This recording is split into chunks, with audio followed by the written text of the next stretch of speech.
Welcome back to On the Wild Side. Glad you could join us today. With me now is Denise. Denise is a mammal keeper here at the Abilene Zoo. She's going to tell us about how everyone prepares for the cold, cooler temperatures that are coming. It's fall, soon it will be winter. So tell us about their special diets that these animals have preparing for the winter months.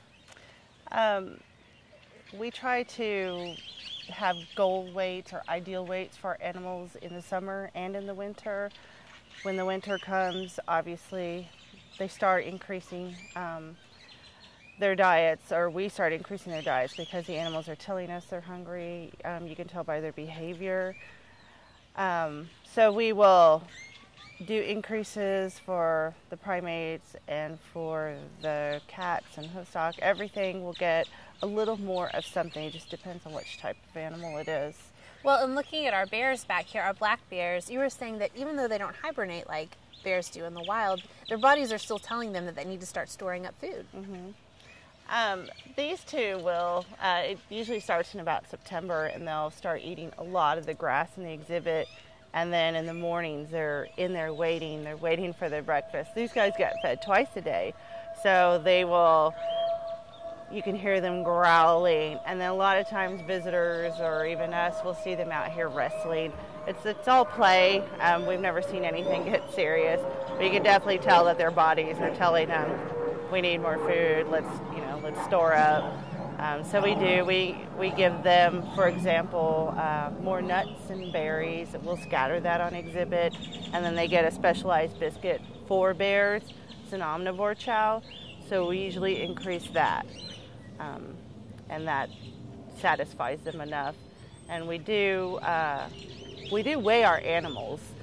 We try to do it monthly, smaller ones bi-weekly. How do you get an animal like this on a scale? It's a huge platform, so it's a big bar scale, and we just basically will use treats. We train them.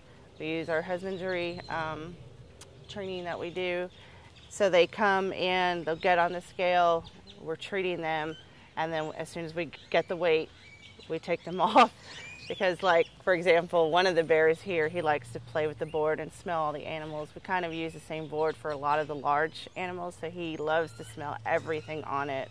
Usually cats were on it before him, so... He's a very curious bear. Right. That's so great. Okay, well, not only do their diets change in preparation for the winter, but we also have, just like our houses have to get ready for the winter, their habitats also have to as well. So what are some different things that you do for the different exhibits, for different animals?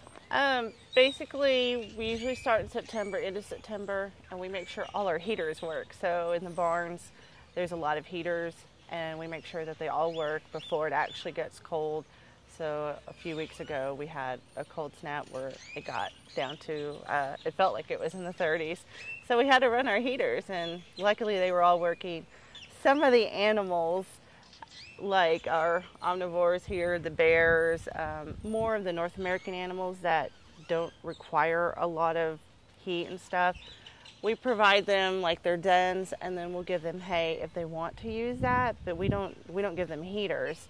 And then we have primates that are more sensitive, so little spider monkeys and the colobus monkeys, we actually give them multiple heaters, and then they get hay also. And then we have the big cats that are a lot more tolerant to the cold, so usually we'll tend to just leave them their den with their shelves, and they're fine. They can cuddle up in a circle and they'll be fine. So you guys really get to know your animals very well and what they can adapt to and what they really need especially. Right.